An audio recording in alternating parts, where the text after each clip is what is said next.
So I have a question for you here. What are the conditions based on which we can apply impulse momentum theorem to a particular problem? Okay. Yes, we will discuss these conditions in detail.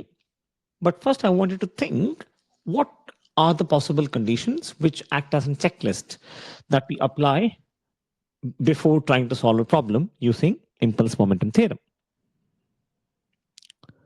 Coming to the question, a player caught a cricket ball of mass 150 kilograms. So, sorry, mass 150 gram, which is 0.0150 kilogram, moving at a speed of 20 meter per second. 20 meter per second. The process is completed in zero point 0.1 seconds. The magnitude of the force exerted by the ball on the hand of the player is. So, the initial condition 20 meter per second. The player is trying to catch the ball. Final condition, the player has caught the ball. The final velocity is 0. I'm so sorry for this this unwanted background here. Well, actually, I was trying to get some nuclear parts and these things showed up. Sorry. Okay. So the initial condition before catching, final condition after catching the ball, and this transition from initial to final has taken place in 0.1 seconds. Okay. Good.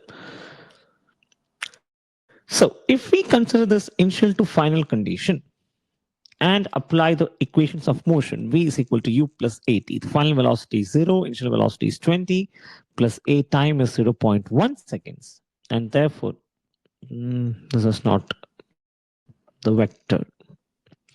Acceleration is minus 20 meter per second square.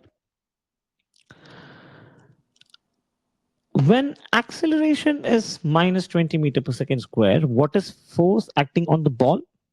It is mass of the ball into acceleration of the ball. What is acceleration of the ball? We just found it out to be minus 20 meter per second square. Mass of the ball is 0.150 kilogram. Therefore, force acting on the ball, force acting on the ball would be 0.150 into minus 20.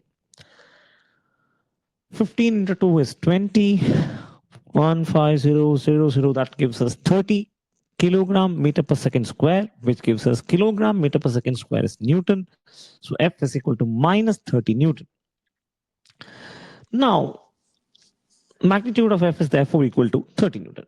See, there is a possibility that you might, if this was a numerical question with an input, you might put F is equal to a minus 30 Newton.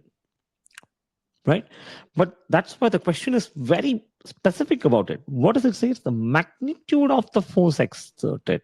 So if you have used the vector approach, then you would get the answer like this. Vector F is equal to 30, depends upon how you define the direction, maybe 30 minus j cap, say for instance. Okay? I'm assuming the ball is dropping vertically like this and the man is holding the catch like this. So this is the direction minus, and if you take this direction to be positive j cap, the reverse direction which is force applied is minus j cap, and therefore you get vector F is equal to minus 30 j cap. And when vector F is minus 30 j cap, if you take magnitude on both sides, what you get is F is equal to 30. Why? Because magnitude of minus j is equal to 1.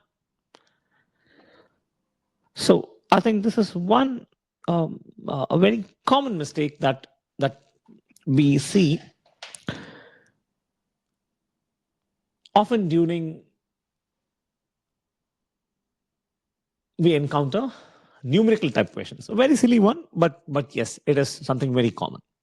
So I hope that makes sense. The sign and the question.